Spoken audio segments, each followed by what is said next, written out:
നമസ്കാരം. Third eye ന്യൂസിലേക്ക് സ്വാഗതം. കള്ളനെ പിടിക്കേണ്ട പോലീസിന് കള്ളൻ പണി കൊടുത്താൽ എങ്ങനെയിരിക്കും? നാട്ടുകാരുടെ പരാതിക്കെല്ലാം പരിഹാരം കാണേണ്ട പോലീസുകാർ ഇനി അവരുടെ പരാതി എവിടെ പോയി കൊടുക്കും? സംഗതി എന്തായാലും ഒരു കോണിലൂടെ നോക്കുമ്പോൾ തമാശയാണെങ്കിലും അതിഗൗരവമേറിയ വിഷയം തന്നെയാണ്. കമ്മീഷണർ ഓഫീസ്, ബാങ്ക് വരെ ഇന്ന് സുരക്ഷിതമല്ലെങ്കിൽ പൊതുജനങ്ങളുടെ സുരക്ഷയ്ക്ക് വലിയ കെട്ടുറപ്പില്ല എന്നുള്ളതാണ് വാസ്തവം. ഇനി സംഗതി എന്താണെന്ന് പറയാം.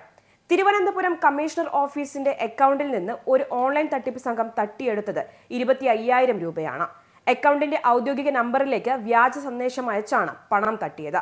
നിലവിൽ സൈബർ പോലീസ് കേസെടുത്ത് അന്വേഷണം തുടങ്ങിയിട്ടുണ്ട്. സിറ്റി പോലീസ് കമ്മീഷണർ ഓഫീസിലെ പണ ഇടപാടുകളുമായി ബന്ധപ്പെട്ട എല്ലാ സന്ദേശങ്ങളും എത്തുന്നത് അക്കൗണ്ട്സ് ഓഫീസറുടെ മൊബൈൽ നമ്പറിലാണ്. സൈബർ തട്ടിപ്പ് കുഴികളിൽ വീഴരുതെന്നും OTP നമ്പർ ചോദിച്ചാൽ കൈമാറരുതെന്നും നിരന്തരമായ ബോധവത്കരണം നടത്തുന്ന ഓഫീസിനെയാണ് തട്ടിപ്പ് സംഘം പറ്റിച്ചത്. കഴിഞ്ഞ തിങ്കളാഴ്ച ബാങ്കിൽ നിന്ന് വിശ്വസിപ്പിച്ച് ഒരു സന്ദേശം എത്തി. KYC ഉടൻ പുതുക്കിയില്ലെങ്കിൽ അക്കൗണ്ട് റദ്ദാക്കുമെന്നായിരുന്നു സന്ദേശം. മെസ്സേജിലെ ലിങ്കിൽ അക്കൗണ്ട് ഓഫീസർ ക്ലിക്ക് ചെയ്തു. തട്ടിപ്പ് സംഘം ആവശ്യപ്പെട്ടപ്പോൾ OTPയും നൽകി.